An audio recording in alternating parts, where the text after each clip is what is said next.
Despite movies like Dune and No Time to Die coming out this year, the movie I'm most anticipating in 2020 is American Pie Presents Girls' Rules, the first straight-to-DVD American Pie sequel in about 10 years. At the time of this recording, there is virtually no information about this film beyond a cast and crew, a semblance of a plot, and what could loosely be referred to as a teaser trailer. But none of those elements would have been needed anyway for my interest to be piqued. I'm so fascinated by the idea of this film because how the hell do you make an American Pie movie in 2020? My name is AJ, and today I want to talk about the American Pie series, the poster child of teen sex comedies, a genre boasting horny teens or young adults getting into relatable, sexy R-rated trouble, which reached its zenith in the late 2000s before almost disappearing completely. Until now.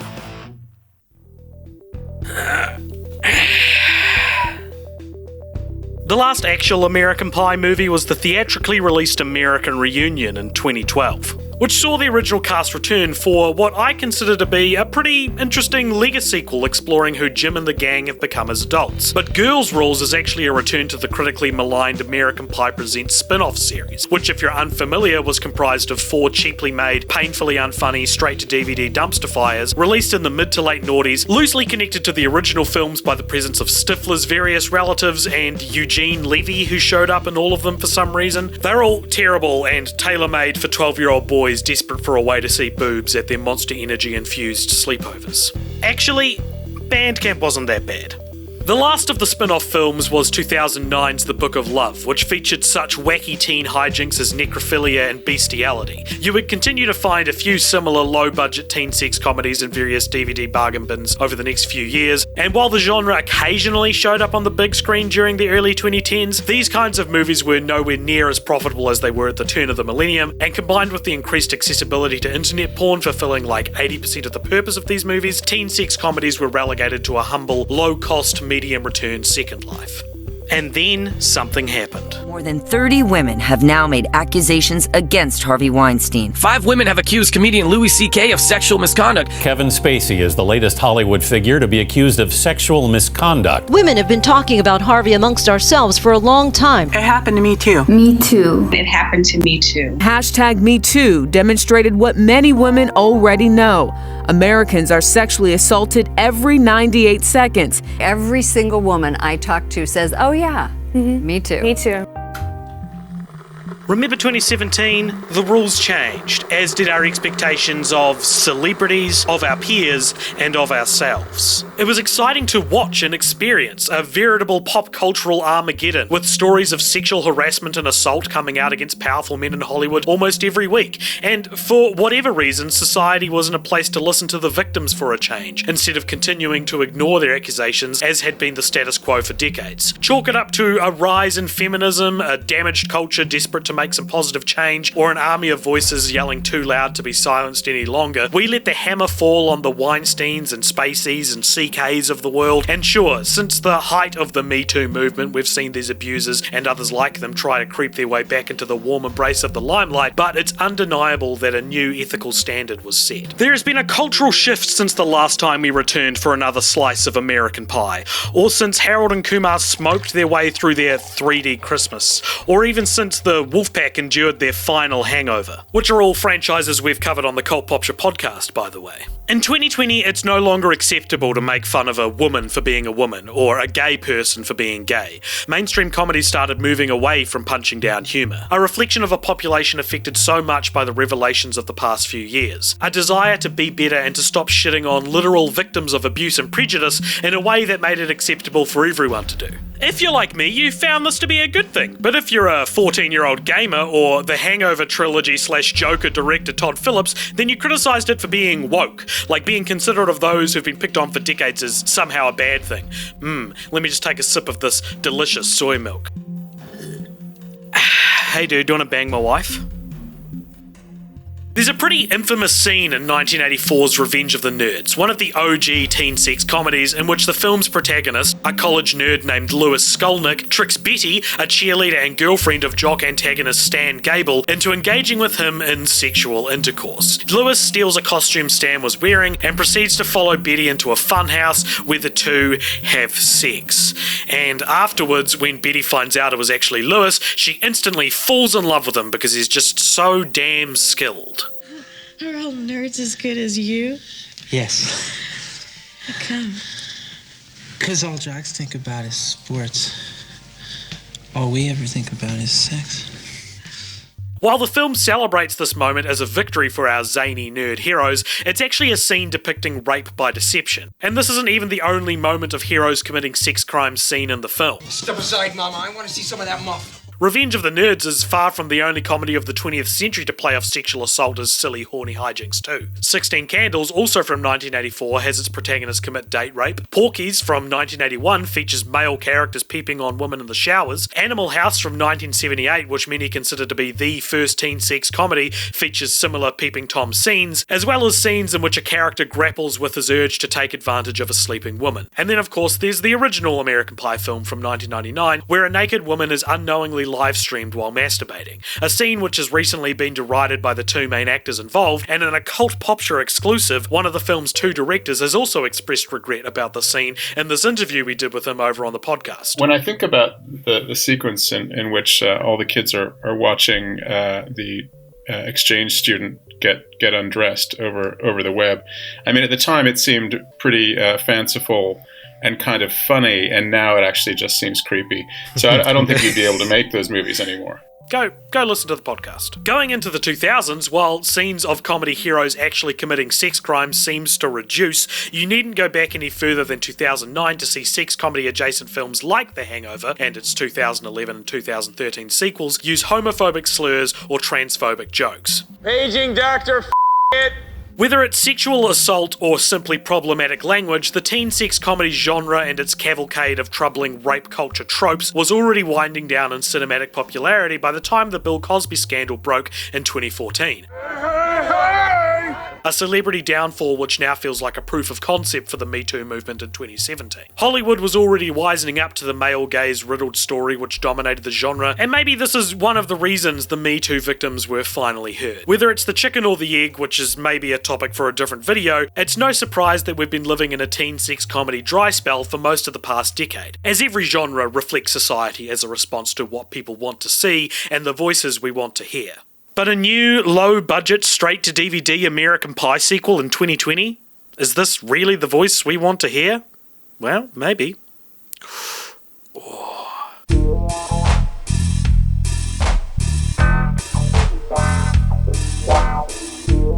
This is Frozen. I would be remiss to not mention the Judd Apatow-produced movies which have been regularly releasing since the early 2000s. And while they're not completely perfect in the don't be problematic department, and it wouldn't be accurate to call them all teen sex comedies, they have been displaying a more sensitive side to the similar story structures of these kinds of movies, and I feel like I should give credit where credit is maybe due, even if they aren't all exactly the kind of movie I'm talking about. But when you Google teen sex comedy, the only film it offers as an example that came out after 2012 is 2018's Blockers, which was made by a lot of the same filmmakers you see in Judd Apatow's crew. If you haven't seen it, Blockers is kind of the antithesis to American Pie, as it follows a group of parents trying to prevent their teenage kids from losing their virginities on prom night, ending in a wholesome, sex-positive message. I would also be remiss, like totally and utterly remiss, to not briefly touch on TV shows like Big Mouth, Euphoria, American Vandal, or Sex Education, among many others, which are also very horny shows and contain sex-positive messages. I've kept away from these examples mostly because television is somewhat of a different beast when it comes to representation, as it can more swiftly reflect and comment on the cultural zeitgeist than film, and is able to appeal to audiences a lot more niche than that of a comedy blockbuster, which most of these previous examples are. A Hollywood comedy is usually designed to appeal to almost everyone, while cable television has the luxury of targeting a specific audience. So while comedies about teens and sex are still being told, they're usually staying away from theatrical releases with broad appeal. Your average media consuming lass or lad may not have necessarily heard of Netflix's Bonding, but they're probably at least aware of American Pie or one of its counterparts.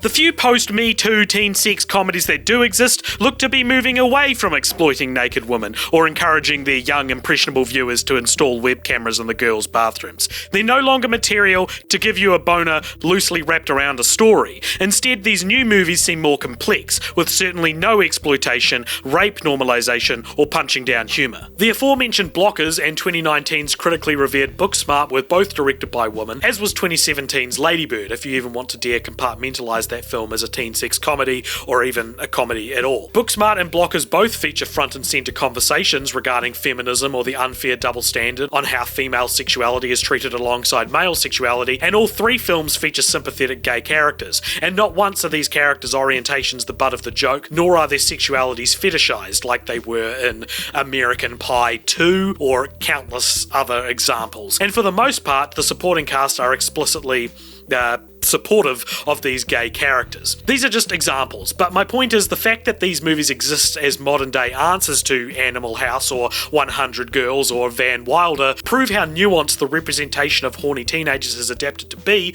in a more enlightened time. Because really that's what a lot of this is about, representation. And if you're going to be representing teenagers, you also have a responsibility to be imparting honourable wisdom to them. And look, it's not like this is a new thing. For all its creepy moments, I still really like the original American Pie. It is relatable, and it has some great messages in it about friendship and about compassion, and you can even argue it's one of the first movies of its kind to show that a woman's pleasure matters, instead of just objectifying women as sex toys. Which, you know, it's kind of guilty of doing that too, but at least there's something there. It also does a great job of putting the unifying adolescent quest of finally getting laid on the big screen, and it arguably ends on a pretty important truth which de-emphasizes the importance of losing your virginity in high school. The genre has developed over the past 2 decades so that these nuggets of wisdom, often below the surface of these films, now permeate the rest of the story instead of just the ending. The hope that the triumphant return of American Pie will encapsulate the development of the last 10 years of culture and teen sex comedies may seem a little lofty. Almost unrealistic to presume there will be any kind of substance in the 5th film of a now antiquated spin-off series made almost solely to catch your eye with the cover of its now antiquated DVD and a now antiquated blockbuster video. But while we don't know a lot about the film yet, we do know its title.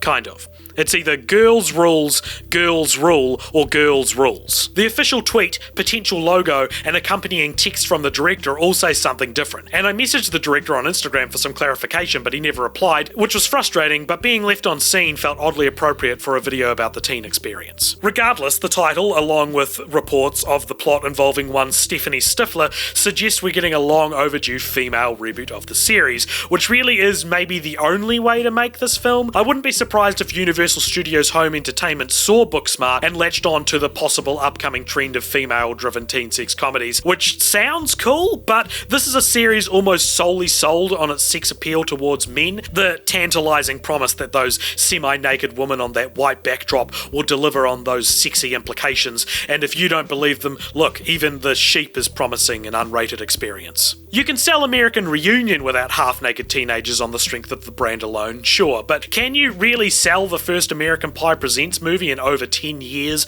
on the promise of a female-led reboot? Can this film appeal to those who loved Booksmart, an audience which would probably hate what all the previous American Pie Presents films represented, if they even know they exist in the first place? Furthermore, given the track record of all-female reboots, how will die-hard American Pie fans, if there are any, feel about this movie detailing not only the female experience, but the female sexual experience? Something that is still taboo with young women and with most motion picture rating systems, where this historical double standard meant American Pie's pie f***ing only landed at an R rating, while a female equivalent of that scene in 1999 would have probably bumped it up to NC-17. With that in mind, it'll be interesting to see if Girls Rules, or whatever it's called, is as flippant about something like female masturbation as the original film was with men, without making it an ooh, that girl masturbates, that's so gross but also hot joke. Is making a female-led American Pie movie as simple as just swapping the genders and keeping the same types of jokes? There's also the highly likely chance that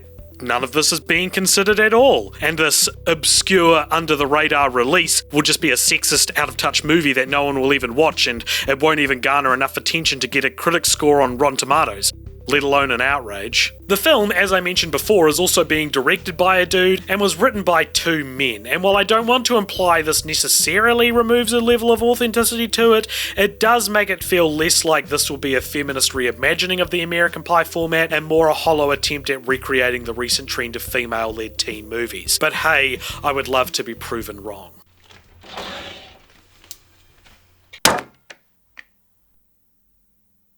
Well, how am I gonna f*** this pie now? The process is cyclical and it's driving me crazy. You wouldn't make another American Pie movie in 2020 unless it was a socially updated version. But how likely is it that a straight-to-DVD movie, a format famous for its low-effort approach, is going to put this much thought into its underlying message? It's not impossible, and the director of the film, Mike Elliott, did begin his career with Beethoven's Big Break, a straight-to-DVD Beethoven sequel, which was actually a surprisingly meta entry in the series, which maybe implies this dude is all about bringing substance to the bargain bin, so to speak. I know all of this about Beethoven, by the way, because we also covered this series on the Popture podcast, and I can truly say I never thought knowing this information about Mike Elliott would ever come in handy until now.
In today's post-Me Too era, it's hard to imagine that anyone wants to see another straight-to-DVD American Pie sequel starring no one famous, released a full 10 years after the last straight-to-DVD American Pie sequel starring no one famous. And yet, here we are, and I'm here for it. Will it be good?